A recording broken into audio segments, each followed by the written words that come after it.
Il y a une confusion profonde que je rencontre souvent lorsque les personnes parlent de leur mal-être intérieur.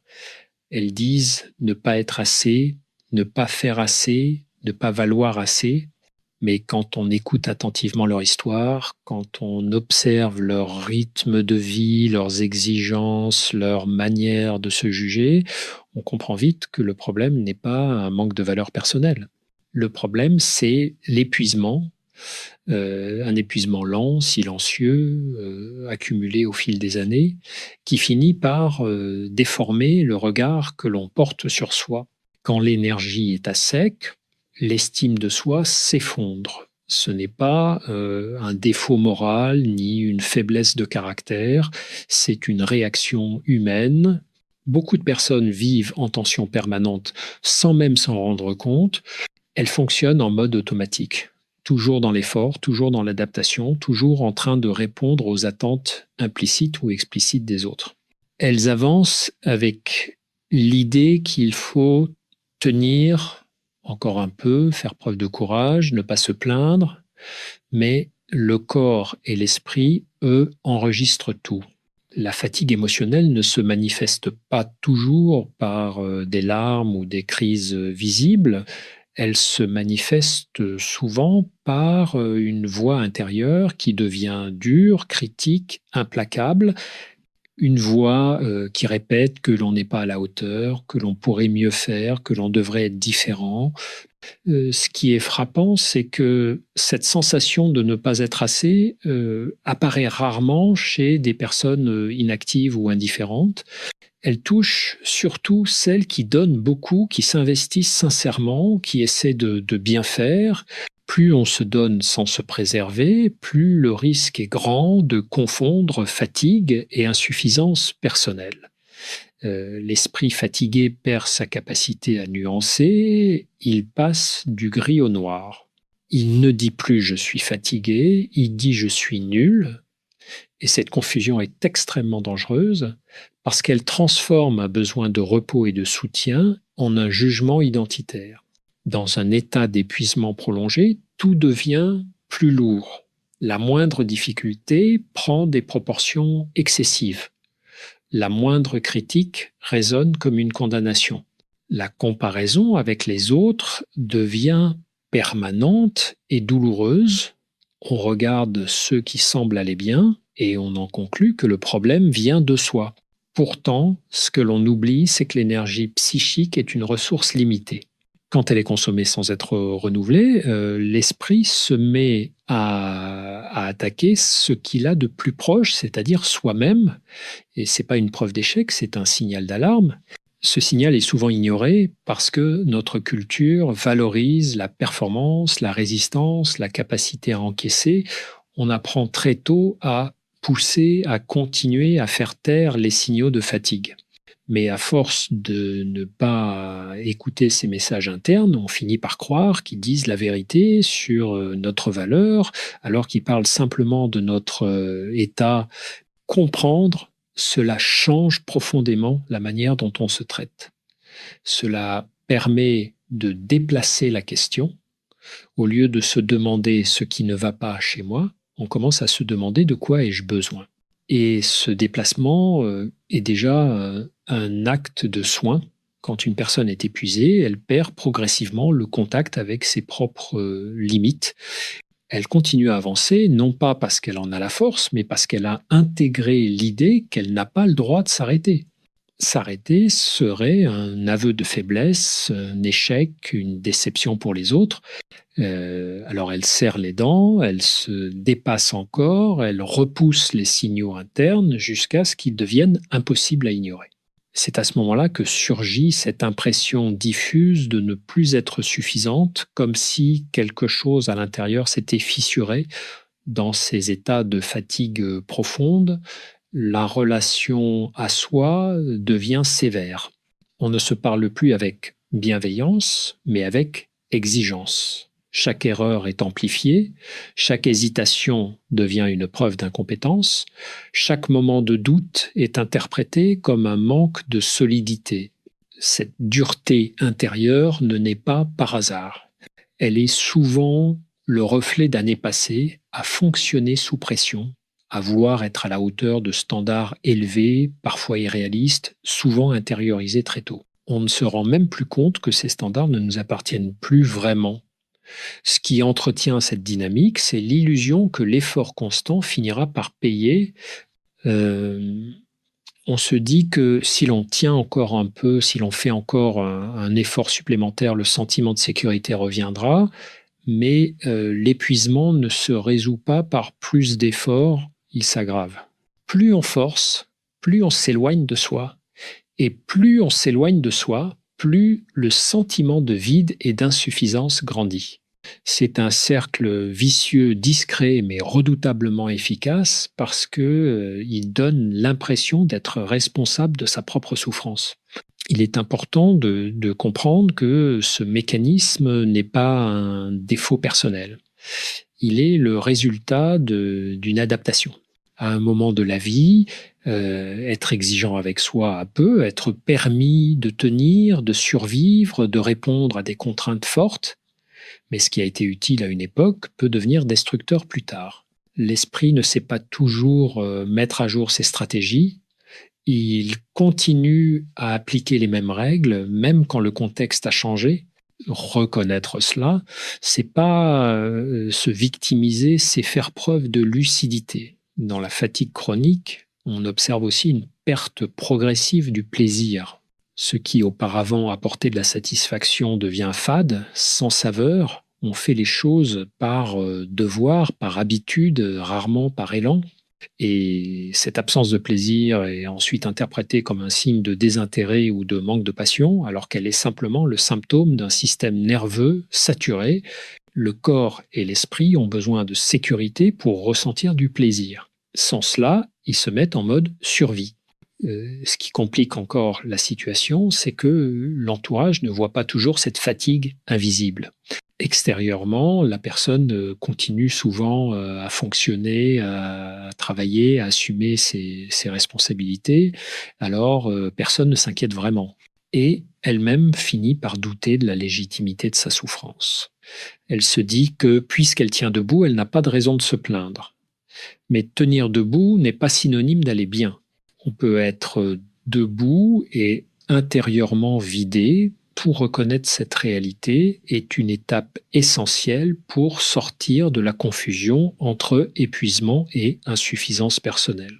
Il y a un moment précis dans ce type de parcours où la fatigue cesse d'être seulement physique ou mentale et devient existentielle. On ne se demande plus simplement si l'on est fatigué, mais si quelque chose ne va pas fondamentalement en soi. C'est là que le glissement est le plus dangereux. Parce que l'épuisement, au lieu d'être connu comme un état transitoire, se transforme en identité. On ne dit plus « je traverse une période difficile », on dit « je suis comme ça ». Cette confusion enferme car elle donne l'impression qu'il n'y a rien à réparer, seulement quelque chose à supporter. Dans cet état, beaucoup de personnes développent une hypersensibilité au regard des autres. La moindre remarque est perçue comme une évaluation globale. Le silence devient suspect, l'absence de reconnaissance est vécue comme un rejet. On cherche des signes extérieurs pour se rassurer, mais comme l'intérieur est déjà fragilisé, aucun signe n'est jamais suffisant.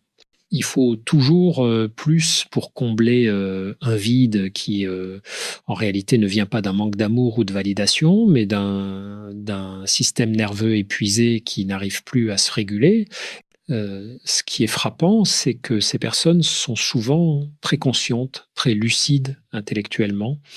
Elles comprennent leurs mécanismes, elles savent analyser, mettre des mots sur leurs émotions, mais cette compréhension reste théorique parce que l'épuisement réduit la capacité à intégrer émotionnellement ce que l'on sait.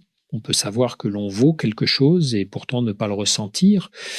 Et ce décalage crée une souffrance supplémentaire parce qu'on se reproche même de ne pas aller mieux alors qu'on comprend ce qui se passe. Dans ces moments-là, la tentation est grande de chercher des solutions rapides. Changer quelque chose à l'extérieur, modifier une relation, se fixer de nouveaux objectifs, se lancer dans un projet supplémentaire. comme si l'on pouvait compenser la fatigue intérieure par un mouvement extérieur. Mais très souvent, ces tentatives aggravent le problème. Elles ajoutent de la stimulation là où il faudrait de l'apaisement, de la demande, là où il faudrait de la récupération. L'esprit fatigué confond l'action avec la solution, alors que parfois la solution commence par le ralentissement. Il est essentiel de comprendre que l'épuisement altère le jugement. Il réduit la capacité à se percevoir avec justesse, il amplifie les défauts et invisibilise les ressources. Ce n'est pas que les ressources ont disparu, c'est qu'elles sont temporairement inaccessibles, comme une pièce plongée dans le noir où les meubles sont toujours là, mais où l'on se cogne parce qu'on ne les voit plus. Rallumer la lumière ne consiste pas à changer les meubles, mais à rétablir les conditions qui permettent de les voir.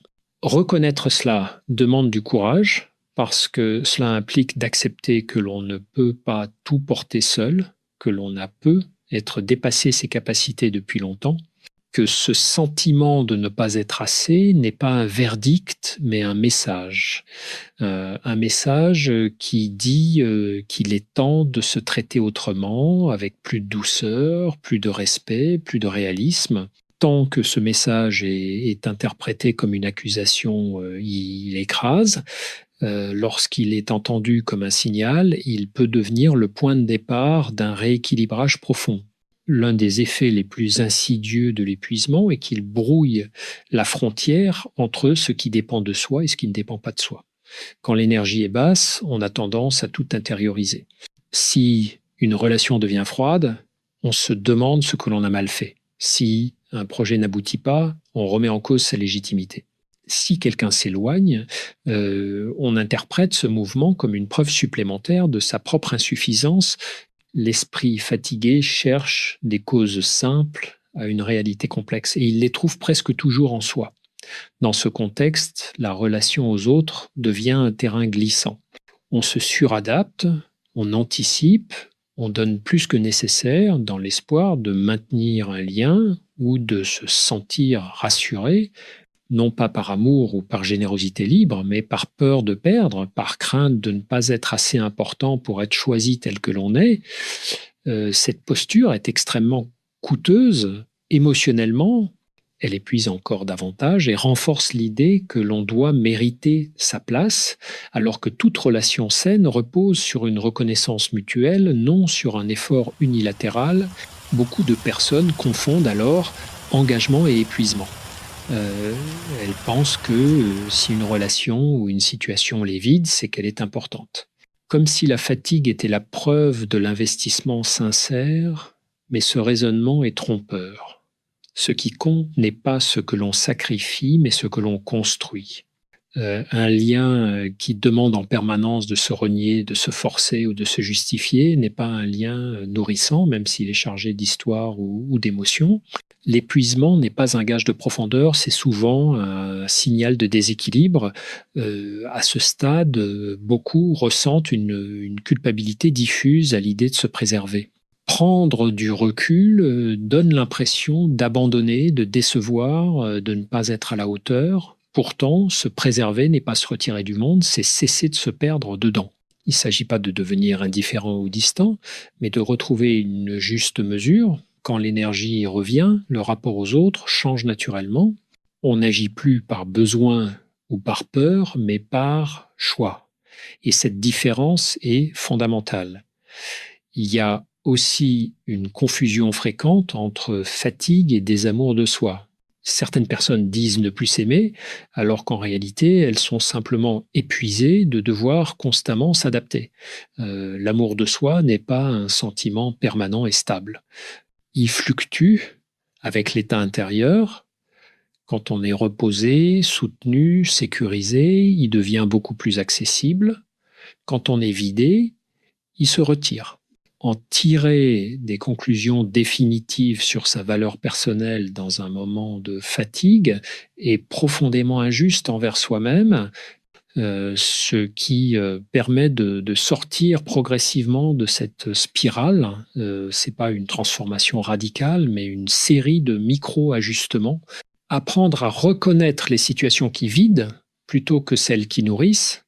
Accepter que certains liens ou certaines obligations ont un coût trop élevé à ce moment de la vie. Comprendre que se respecter n'est pas une rupture, mais un rééquilibrage.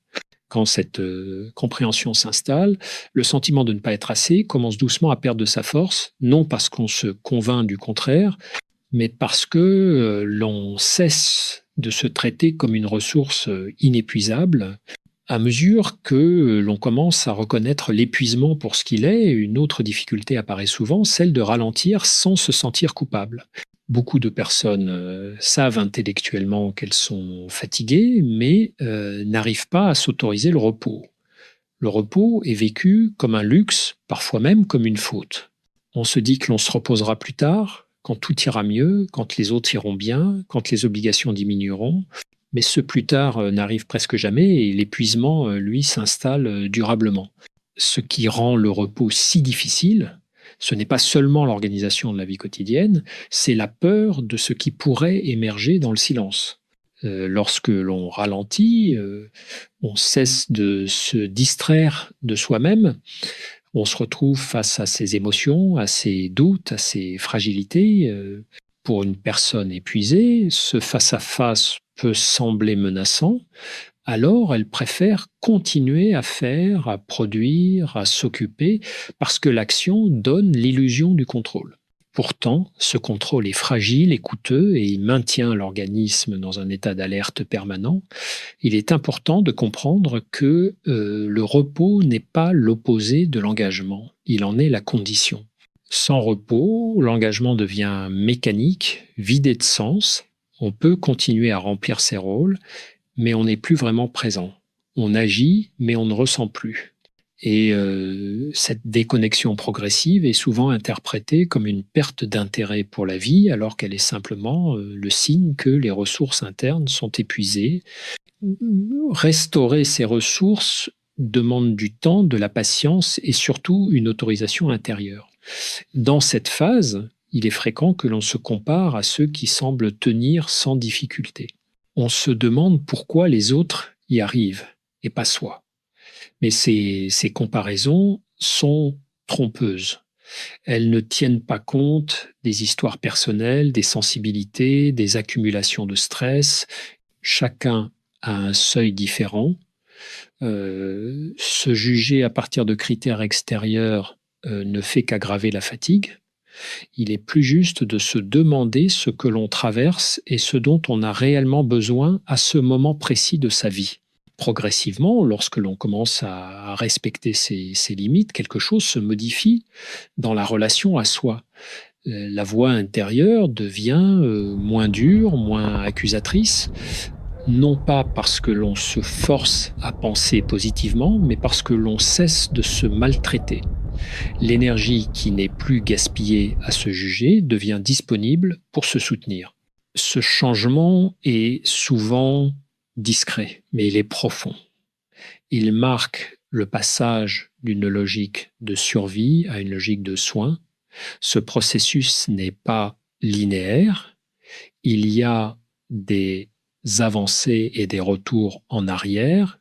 Certains jours, le sentiment de ne pas être assez revient avec force, mais la différence, c'est que l'on commence à le reconnaître comme un signal, non comme une vérité. On apprend à l'écouter sans s'y soumettre et peu à peu, cette sensation perd son pouvoir parce qu'elle n'est plus confondue avec l'identité.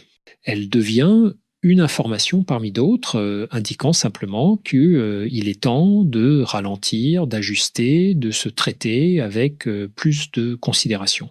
À ce stade, une prise de conscience essentielle commence souvent à émerger. On réalise que beaucoup des décisions prises jusque-là étaient guidées par la peur plutôt que par l'élan.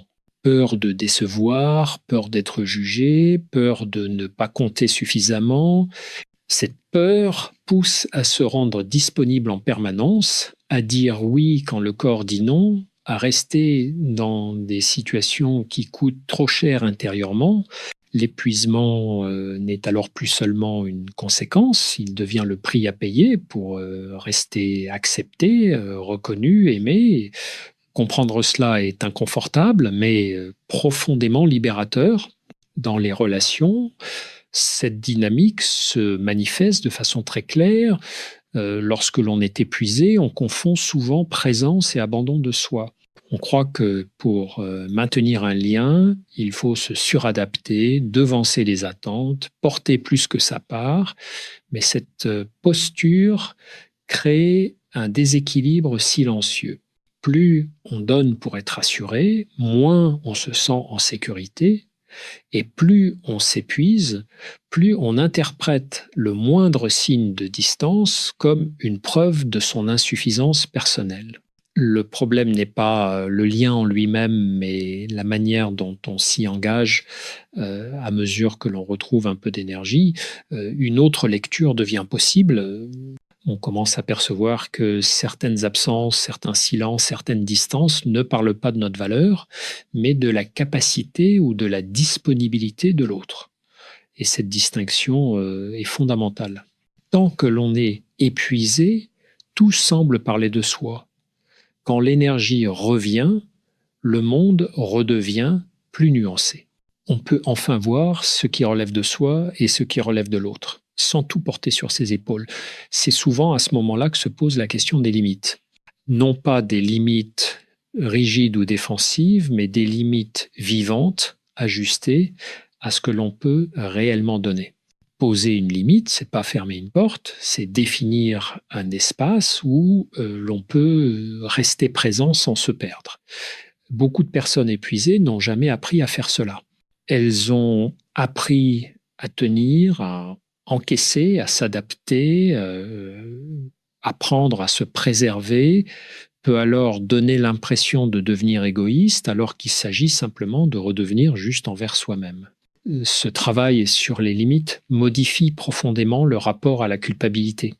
On découvre que la culpabilité diminue lorsque l'on agit en cohérence avec ses besoins profonds. Elle augmente lorsque l'on se trahit. Pendant longtemps, on a pu croire que la culpabilité était un signal moral indiquant que l'on faisait mal. Et en réalité, elle est souvent le signe que l'on est en train de sortir d'un rôle qui ne nous correspond plus. Traverser cette culpabilité est inconfortable, mais nécessaire pour retrouver une relation plus saine à soi et aux autres. Peu à peu, en cessant de s'épuiser pour être accepté, quelque chose change dans la posture intérieure. On devient moins dépendant du regard extérieur. Non pas parce que l'on n'a plus besoin des autres, mais parce que l'on cesse de se définir uniquement à travers leurs réponses. Ce déplacement est subtil mais décisif. Il marque le passage d'une recherche constante de validation à une présence plus ancrée, plus stable. Et c'est souvent à partir de cet ancrage que les relations deviennent plus simples, plus authentiques, moins coûteuses émotionnellement.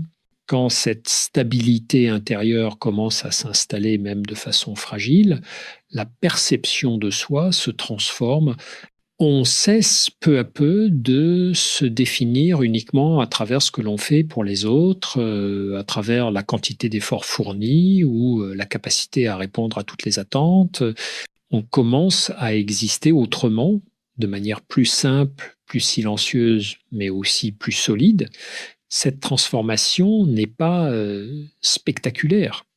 Elle ne se voit pas toujours de l'extérieur, mais intérieurement, elle marque une rupture nette avec l'ancien mode de fonctionnement basé sur la tension permanente. À ce moment-là, une autre idée devient plus claire. Le sentiment de ne pas être assez n'est pas un ennemi à combattre, mais un indicateur à écouter. Il apparaît souvent quand l'écart entre ce que l'on vit et ce que l'on peut réellement soutenir devient trop grand. Au lieu de chercher à faire taire ce sentiment, on peut apprendre à l'interroger. Qu'est-ce qui, aujourd'hui, me demande trop? Qu'est-ce qui dépasse mes ressources actuelles? Cette manière de se questionner change complètement la relation à la souffrance. Elle ne la nie pas, mais elle lui donne un sens. beaucoup découvrent alors que ce qui les a le plus fatigués n'est pas seulement la charge extérieure, mais la lutte intérieure constante. Lutter contre ce que l'on ressent, lutter contre ses limites, lutter contre l'idée de ne pas être à la hauteur. Cette lutte est épuisante parce qu'elle ne laisse aucun espace de repos psychique. Accepter sa vulnérabilité, reconnaître que l'on traverse une période de fragilité, permet paradoxalement de retrouver de la force, non pas une force de domination ou de contrôle, mais une force d'ajustement et de souplesse dans cette phase. Eh bien, le rapport au temps se modifie également. On cesse d'être constamment projeté vers l'après, vers ce qui devrait être différent. On revient davantage au présent, à ce qui est possible ici et maintenant. Ce retour au présent n'est pas une résignation, c'est une forme de lucidité. Il permet de poser des choix plus réalistes, plus respectueux de l'état intérieur. Et ces choix, même modestes, ont un impact profond sur la manière dont on se perçoit et dont on se traite. Il devient alors évident que la valeur personnelle n'est pas quelque chose qui se prouve, ni quelque chose qui se gagne à force d'efforts. Elle ne dépend pas du niveau d'énergie ni de la capacité à tout porter. Elle est là, même quand on est fatigué, même quand on doute, même quand on traverse une période de retrait. Ce rappel est essentiel parce qu'il permet de dissocier définitivement l'état dans lequel on se trouve de l'idée que l'on se fait de soi. On peut être épuisé sans être insuffisant. Ce changement de perspective ouvre la voie à une relation plus apaisée avec la vie. On ne cherche plus à se dépasser en permanence, mais à s'accorder. On comprend que certaines périodes demandent du mouvement et d'autres du ralentissement. Et surtout, on cesse de se juger sévèrement lorsque le corps et l'esprit réclament une pause. Cette capacité à s'écouter sans se condamner est l'un des signes les plus clairs d'une maturité émotionnelle retrouvée. Au terme de ce cheminement, quelque chose de fondamental se clarifie. On comprend que la fatigue n'est pas un échec personnel, mais une information précieuse. Elle indique que on a longtemps avancé sans se ménager, souvent par loyauté, par sens du devoir, par peur de perdre sa place. Et cette prise de conscience permet enfin de sortir d'une logique de combat contre soi. On n'a plus besoin de se convaincre que tout va bien, ni de se forcer à tenir coûte que coûte. On peut reconnaître honnêtement que l'on a donné beaucoup, parfois trop, et que cela a un prix. Ce qui change alors, c'est la manière dont on se parle intérieurement. La voix qui accusait, qui jugeait, qui répétait que l'on n'était pas assez, commence à perdre de son autorité, non pas parce qu'elle disparaît totalement, mais parce qu'on ne la prend plus pour une vérité absolue. On apprend à la replacer dans son contexte. Cette voix apparaît quand les ressources sont basses, quand les besoins ont été ignorés trop longtemps. Elle ne décrit pas qui l'on est, elle décrit l'état dans lequel on se trouve. Cette distinction est essentielle pour retrouver une relation plus juste avec soi-même. Peu à peu, on réalise aussi que le respect de soi ne se manifeste pas uniquement dans les grands choix, mais surtout dans les ajustements quotidiens. Accepter de ralentir, refuser certaines sollicitations, se donner le droit de ne pas être disponible en permanence, reconnaître ses limites sans honte. Ces gestes peuvent sembler anodins, mais ils transforment profondément l'équilibre intérieur. Ils envoient un message clair au système nerveux: je suis en sécurité, je n'ai plus besoin de me battre pour exister. Dans cet espace plus apaisé, la relation aux autres se modifie naturellement. On ne cherche plus à combler un manque intérieur par l'approbation ou la reconnaissance extérieure. On entre en lien par choix, non par nécessité. Et cette posture change tout. Elle rend les relations plus simples, plus sincères, moins chargées d'attentes implicites. On cesse de se définir à travers le regard de l'autre et on retrouve une présence plus stable, plus ancrée, qui n'a plus besoin de se prouver sans cesse. Finalement, ce que beaucoup appelaient ne pas être assez se révèle être une fatigue profonde, longtemps ignorée. Et lorsque cette fatigue est reconnue, respectée, accompagnée, quelque chose se détend. L'estime de soi ne revient pas comme par magie, mais elle se reconstruit sur des bases plus solides, plus réalistes, non plus comme une performance à atteindre, mais comme une relation à cultiver, une relation faite de respect, de patience et de lucidité. Et c'est peut être cela le véritable apaisement. Ne plus se demander en permanence si l'on est suffisant, mais apprendre à s'écouter assez pour ne plus se perdre, comprendre que l'on peut traverser des périodes de fatigue sans remettre en question sa valeur, accepter que le repos, le ralentissement et la douceur envers soi ne sont pas des renoncements, mais des formes profondes de sagesse. Quand cette compréhension s'installe, le besoin de se juger s'apaise et la vie peut à nouveau être habitée avec plus de présence, de simplicité et de justesse.